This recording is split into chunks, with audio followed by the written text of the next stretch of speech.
Hey everyone, today I want to zoom out a bit and talk about big growth happening right here in Pender County.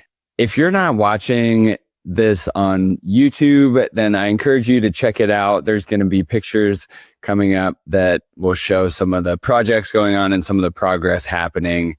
And yeah, just encourage you to check us out on YouTube if you're just currently listening on Apple Podcasts or Spotify. But getting back to it, Pender County, a lot is happening around here, whether you love it, tolerate it, or quietly grumble about it over coffee. Growth is happening, and it's happening pretty fast. If you own property here or are thinking about buying, it matters what's going on in our own backyard. So first up is the massive new Health and Human Services building the county has approved.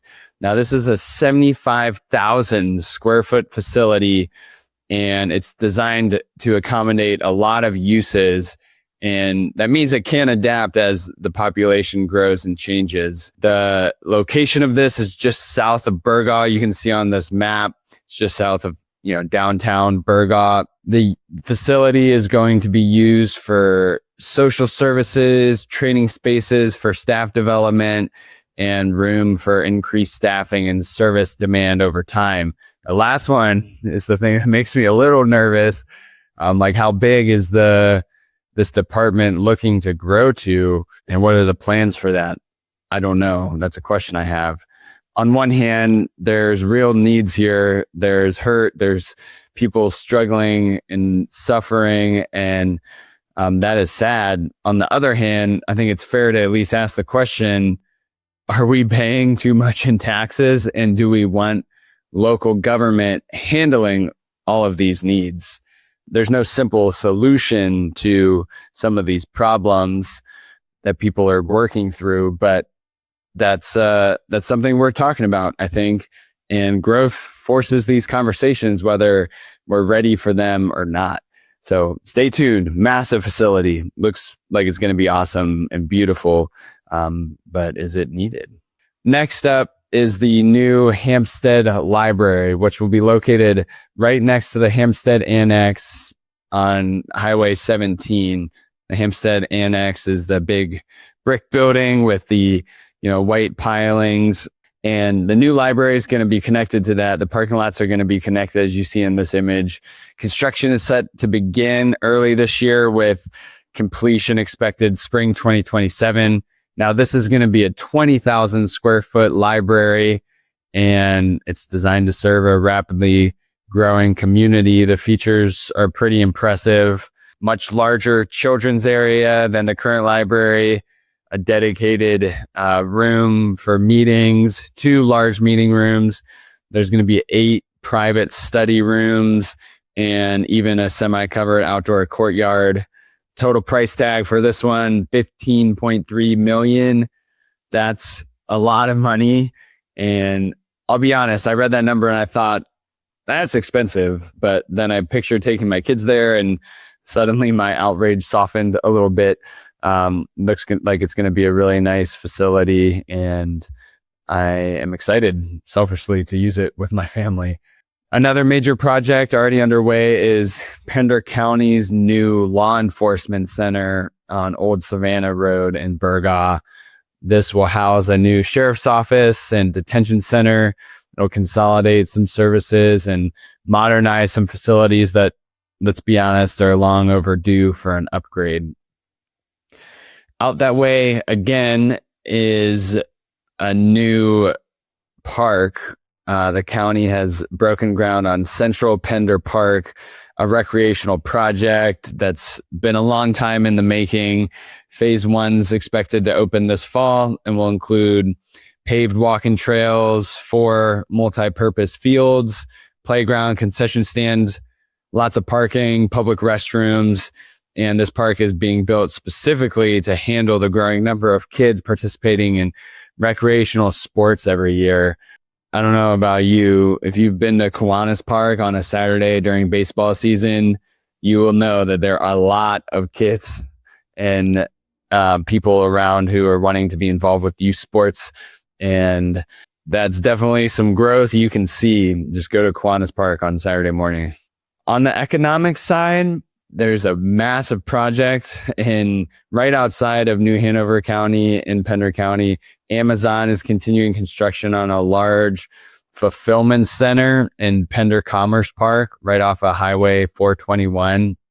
And like this one or not, big projects like this bring a lot of jobs, infrastructure improvements, and long-term ripple effects across housing and local services. It's mostly going to be a robotic fulfillment center, according to what this article from Star News I read, but there's still a lot of jobs in the construction for sure. Robots can't build massive warehouses yet. And I'm sure there's going to be many jobs there for people still. They can work alongside the robots. That goes well. I've seen in movies. Just kidding. All right. So finally, we've got Blake Farm in Hampstead, just off of Highway 17. This is a massive community being built by D.R. Horton. Over 1,000 homes have already been built, with over 1,000 more coming. I mean, that's not a neighborhood. That's really a small town that's appearing in real time right off of 17 before you get into New Hanover County again. Here's the big takeaway for me, at least. Growth is generally good for property owners. It drives demand, supports values, and brings amenities. But it also comes with trade-offs, usually higher taxes, more traffic, more infrastructure needed, and big decisions about how we want our communities to be shaped. So whether you're excited or skeptical or maybe somewhere in between, it's important to know what's happening around you. That's our goal, is to help educate you on what's happening in our areas and let that knowledge drive your decision making. We want you to be informed so you can respond, plan, instead of just react. So Pender County, lots going on, lots happening in the future, and we are here for all of it.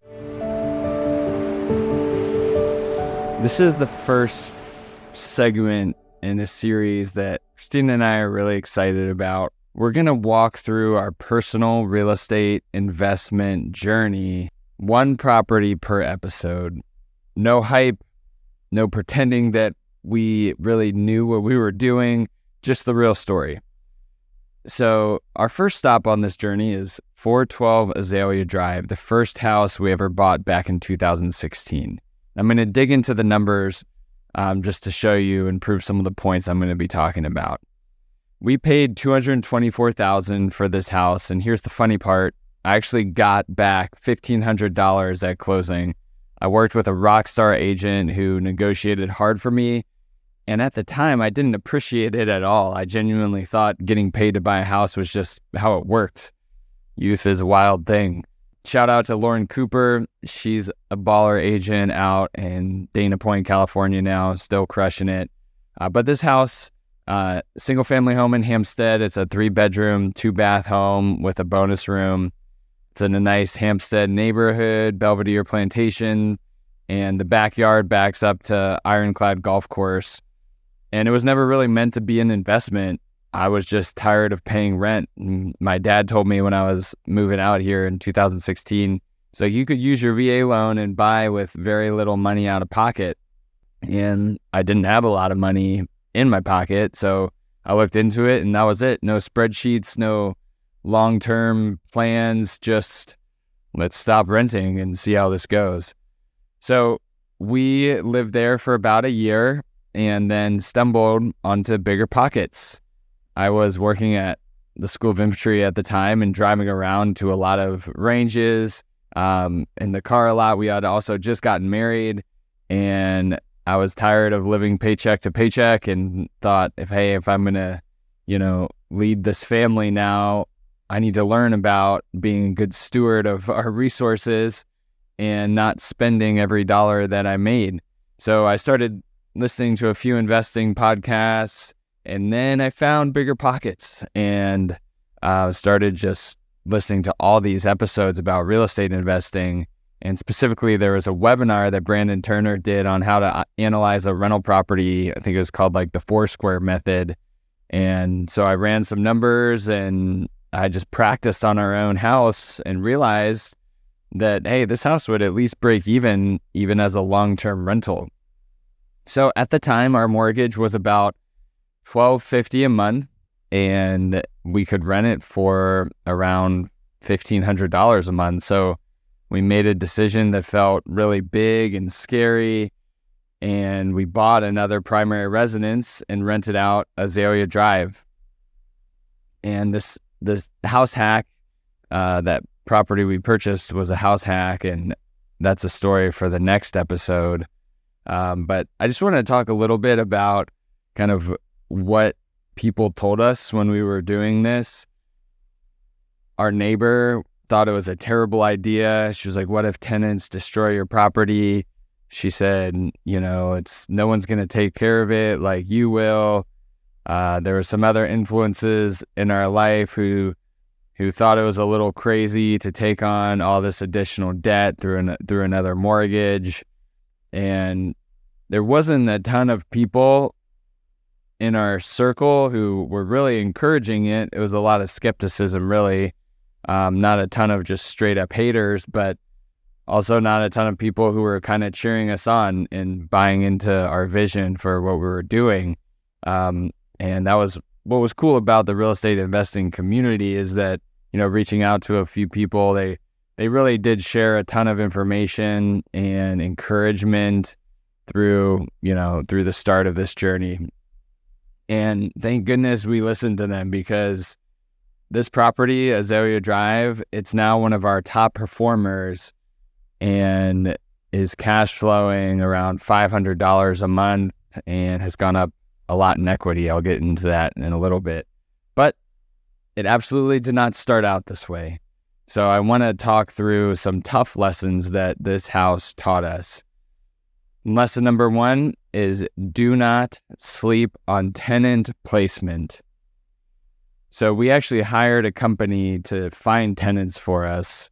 I paid them like half a month's rent to just find tenants. And the funny part is that, they had it listed for a few weeks, and then I put a listing out on Craigslist, of all places, if anyone still remembers Craigslist, and had a few people reach out. And so I actually found the tenant and still had to pay this property management company like $750 or something.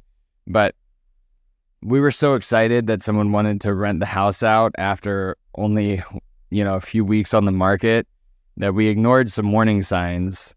We were managing it ourselves, and the tenants quickly asked to pay rent mid-month, and they were consistently late, and they had far more pets than should have been in an 1,800 square foot house. I think they had 2 dogs and 2 cats. But we were so eager to get someone in there, and ended up costing us in the end. These tenants did not take great care of the house. I have a funny story about how when they moved out, we went in to, kind of survey the property, and there's carpet in the bedrooms. And our dog, Layla, shout out to Layla, still going strong. She does not have accidents inside. She's very guilty. Like she hasn't done it in years before this even. And we went in there, and she immediately went into the middle of one of the bedrooms and went to the bathroom right in the middle of it. And she didn't even appear guilty or anything. And I am convinced that it smelled so bad in there that she thought that she was actually outside. So they left the house a mess. We had to replace a lot of flooring, paint a lot of rooms, spent a lot of time over there. We didn't have a ton of money in the bank, in the emergency fund, so we did a lot of work ourselves, and we got them out of there. We did keep about half of the security deposit, which was another fight. But overall, I attribute that kind of painful lesson to not vetting the tenants properly. So lesson number 2 is holding the tenants accountable. So it feels nice to let things slide. I'm a nice guy. I love making people, feel included and happy, but letting things slide is not actually the kind thing to do in this situation. The lease is an agreement, and holding people to it is better for everyone. Clarity beats kindness by avoidance every time. We let them pay late. It became the standard for them to ask for things and ask for more and more and more leniency. And over time, that became frustrating. The bank doesn't let us pay late every month with the mortgage. There's a late fee involved. So we eventually we missed a mortgage payment because they kept paying late every month. And eventually they left, but I wish we had held the standard and been more firm up front. It would have actually been the kind thing to do. I'm convinced letting them get away with things might feel good at the time, but it's not good for them because they agreed to this lease in the first place too. Lesson 3, and this one ruffles the feathers a little bit, I think, but cash flow is mostly a myth in the early years. So on paper, our mortgage was $1,250. We're making $1,500 in rent. That should say about $250 a month in cash flow. But then the fridge died, and that wiped out 5 months of cash flow. And then 2 or 3 years later, we had to replace the roof. That deductible alone was $5,000. So there goes about 2 years of cash flow. Then just a couple months ago, we replaced the water heater, made updates, done a bunch of repairs. And the lesson that I took away from it is don't live off the spreadsheet money, save it, every single bit of it. And at the end, real estate rewards boring, discipline, and longevity. And that's really the last fun lesson and takeaway, that real estate rewards longevity and patience. So fast forward almost 10 years, we really even now have not made a ton off the cash flow, but our mortgage balance is down to about $175,000. And the house that we bought for $224,000 is now worth roughly $375,000.